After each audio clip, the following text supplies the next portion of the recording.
तो आज ये हमारा डीपीएसपी का पार्ट 2 है। ठीक है, इससे पहले हम लोग पार्ट 1 देख चुके हैं और पूरे अगर हमारी बात करें पॉलिटी की जो हमारी सीरीज चल रही है उस पॉलिटी सीरीज का ये 23rd वीडियो है। इससे पहले 22 वीडियो अपलोड कर चुके हैं। ठीक है, आज की वीडियो में हम लोग अपना हमारा डीपीएसपी कंप्लीट कर देंगे। तो सबसे पहले हम लोग स्टार्ट करते हैं आर्टिकल 45 से। आर्टिकल 45 क्या बात करते हैं? आर्टिकल 45 बात करते हैं फ्री एंड कंपलसरी एजुकेशन। देखिए, फ्री एंड कंपलसरी एजुकेशन मतलब क्या होता है? जो छोटे छोटे बच्चे होते हैं, मतलब 6 साल तक के बच्चों को, उनको फ्री में एजुकेशन प्रोवाइड करना। जैसे आपने सुना होगा आंगनबाड़ी केंद्र। ठीक है, ये बहुत लोग जानते भी होंगे। आंगनबाड़ी में चला जाते हैं बच्चों को, फ्री में खाना भी दिया जाता है प्लस पढ़ाया भी जाता है। या प्री प्राइमरी स्कूल भी होते हैं, 5th तक पढ़ा दिया जाता है बच्चों को। ठीक है, तो फ्री एंड कंपलसरी एजुकेशन ये प्रोवाइड कौन से आर्टिकल थ्रू किया जाता है? ये प्रोवाइड किया जाता है आर्टिकल 45। अब आर्टिकल 46 क्या बात करता है? आर्टिकल 46 बात करता है ना, देखिए जो हमारी सोसाइटी में एससी एंड एसटी, एससी मतलब होता है schedule tribe, schedule caste, and ST मतलब होता है स्केड्यूल ट्राइब। ठीक है, तो मतलब जो एससी एसटी कैटेगरी के लोग होते हैं, ठीक है, उनको देखिए बहुत पहले से थोड़ा ऑपरेस किया जाता है। ठीक है, उनको मतलब उस लेवल का जो मिलना चाहिए उनको इज्जत, उस लेवल का इज्जत उनको नहीं दिया जाता। ठीक है, तो उनका इकोनॉमिक और एजुकेशनल राइट को प्रमोट करने का काम कौन करता है? आर्टिकल 46। इसी के थ्रू आप देखते हो कि रिजर्वेशन वगैरह भी इसी आर्टिकल थ्रू प्रोवाइड किया जाता है। ठीक है, आर्टिकल 46।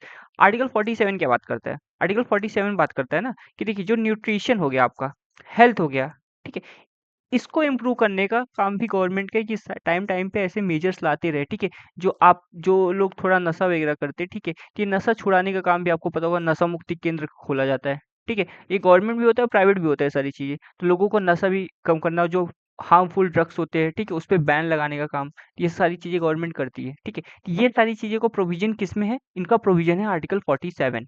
ठीक है, आर्टिकल 48 क्या बात करता है? आर्टिकल 48 बात करता है, देखिए इंडिया जो है बहुत सारे लोग फार्मर हैं। ठीक है, फार्मर्स रिलेटेड उनकी फार्मिंग एक्टिविटी, उसमें एनिमल हस्बेंड्री, ये सारी चीजें भी आ जाती है। तो एग्रीकल्चर एंड एनिमल हस्बेंड्री को एक ऑर्गेनाइज फॉर्म में लेके आना। ठीक है, और जो काउ प्रोटेक्शन के लॉ भी हैं, अगर पूछेंगे, देखिए यहाँ से एक क्वेश्चन पूछ लिया जाता है कि इंडिया में जो काउ प्रोटेक्शन के लॉ होते हैं, ठीक है, उनको स्लॉटर किया जाता है। स्लॉटर मतलब जो उनको काटा जाता है। ठीक है, तो काउ प्रोटेक्शन लॉ कौन से आर्टिकल के अंदर आता है? आर्टिकल 48। ठीक है, और बात करेंगे अगर इन्वायरमेंट प्रोटेक्शन की, कि हमारा इन्वायरमेंट देखो आजकल तो एकदम पॉल्यूशन फ्री हो गया। ठीक है, दिल्ली तो सबसे क्लीनेस्ट सिटी हो गया वर्ल्ड का। ठीक है, तो इतना बढ़िया हमारा इन्वायरमेंट चल रहा है, तो फिर भी हम लोग थोड़ा बहुत जो इन्वायरमेंट प्रोटेक्ट करते हैं, तो कौन से आर्टिकल के थ्रू करते हैं? Article 48A।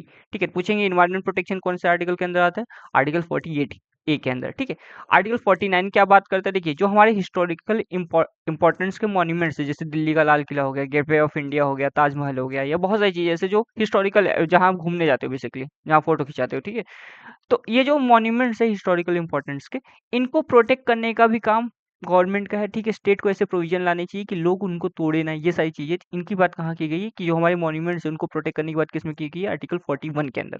ठीक है, आर्टिकल 50, ठीक है, सेकंड लास्ट डीपीएसपी, आर्टिकल 50 में क्या बात की गई है? कि जो हमारी जुडिशरी है, ठीक है, और जो एग्जीक्यूटिव है, दोनों को अलग अलग रखूं।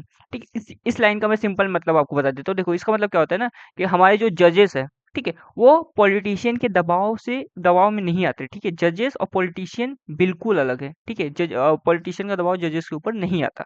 ये बात बिल्कुल सही है, आपको भी पता है। ठीक है, तो ये कौन से आर्टिकल के अंदर में आएगा ये पूछेंगे, तो आर्टिकल 50 के अंदर। ठीक है, आर्टिकल 51 क्या बात करता है? कि हमको इंटरनेशनल पीस की ओर काम करना चाहिए। समझ में आ रहा है? हमारा मतलब वर्ल्ड पीस और इंटरनेशनल जो लॉ होते हैं, ठीक है, इंटरनेशनल लेवल पे जो भी कानून बने हुए, तो हमको उनकी भी रिस्पेक्ट करनी चाहिए। यूएन पीस मिशन जैसे आपने सुना होगा। ठीक है, यूएन पीस मिशन में इंडिया भी, इंडियन आर्मी के सोल्जर्स को वहां भेजा जाता है। समझ में आ रहा है? तो हमको काम करना है इंटरनेशनल पीस के लिए भी। तो ये बात किस में करता है? इंटरनेशनल पीस वर्ड आपको पूछा जाएगा किस में आएगा? आर्टिकल 51 के अंदर। ठीक है, एक बार मैं पूरा फिर से बता देता हूँ। आर्टिकल 45 क्या बात करता है? कि जो छोटे बच्चे होते हैं, छोटे छोटे बच्चे, उनको free and compulsory education provide करना है। उसका एग्जाम्पल है आंगनबाड़ी केंद्र, बेसिक एग्जाम्पल। आपने प्री प्राइमरी स्कूल भी हो तो वो सारी चीजें भी देखी होंगी। आर्टिकल 46 बात करता है कि जो एससी और एसटी है, उनके एजुकेशनल और इकोनॉमिक राइट्स को प्रमोट करना है। आर्टिकल 47 क्या बात करता है? जो नशा वगैरह कर रहे हैं, ठीक है, या फिर जो न्यूट्रिशन को हमको बढ़ावा देना है, जो नशा वगैरह कर रहे हैं, ठीक है, उनको थोड़ा कम करना है। गवर्नमेंट अगर कोई हार्मफुल ड्रग है उन पे बैन लगाने का काम करना है प्रोहाइबिट कर देना उनको, जो ड्रग्स है, ड्रिंक है। ठीक है, ड्रिंक को तो नहीं करेंगे, अब ड्रग्स वगैरह को तो कर ही देंगे। ठीक है, ड्रिंक पे तो अच्छा खासा वो रेवेन्यू मिलता है। आर्टिकल 48 क्या बात करता है? कि देखिए एनिमल हस्बेंड्री हो गई या एग्रीकल्चर हो गया, इनको प्रॉपर ऑर्गेनाइज फॉर्म में, अनऑर्गेनाइज सेक्टर है बहुत ज़्यादा ये इंडिया में। ठीक है, तो ऑर्गेनाइज करेंगे तो फार्मर्स का भी बेनिफिट होगा। प्लस अगर पूछेंगे काउ प्रोटेक्शन लॉ, ठीक है, किसके अंदर आता है? आर्टिकल 48 के अंदर। इन्वायरमेंट प्रोटेक्शन की बात करेंगे तो आर्टिकल 48A के अंदर आता है। ठीक है। और जो हमारे हिस्टोरिकल मॉन्यूमेंट्स है उनको प्रोटेक्ट करने की बात होती है आर्टिकल 49 के अंदर। आर्टिकल 50 बात करता है जुडिशरी और एग्जीक्यूटिव बिल्कुल अलग अलग है। आर्टिकल 51 क्या बात करता है कि हमको इंटरनेशनल पीस के लिए काम करना है। हमको मतलब गवर्नमेंट मतलब हमको भी उसमें साथ देना है। ठीक है। अब इतना सारा आर्टिकल है, ठीक है, इसको याद करने का एक ही तरीका है कि मल्टीपल रिवीजन। ठीक है, मैं बोल रहा हूँ इसको कम से कम अगर आप 5-6 बार रिवाइज कर दिए, ठीक है, 5 to 6 टाइम। मैं तो एक दो बार में तो ये नहीं होने वाला है, ठीक है। 5-6 बार अगर एक बार रिवाइज कर दिया अच्छे से 5-6 बार में, ठीक है, तो फिर याद हो जाता है। देखो ऑप्शन एग्जाम में भी आपको एक क्वेश्चन रहता है, 4 ऑप्शन रहते हैं, ठीक है, तो आपको हल्का-फुल्का भी याद रहेगा, तो एग्जाम में आपको ऑटोमेटिक याद आ जाता है, टिक हो जाता है ऑटोमेटिक, ठीक है, उसका दिक्कत नहीं है। तो आज का लेक्चर इतने ही रखते हैं, नेक्स्ट लेक्चर में हम लोग फंडामेंटल ड्यूटी स्टार्ट कर देंगे। चलिए, थैंक यू।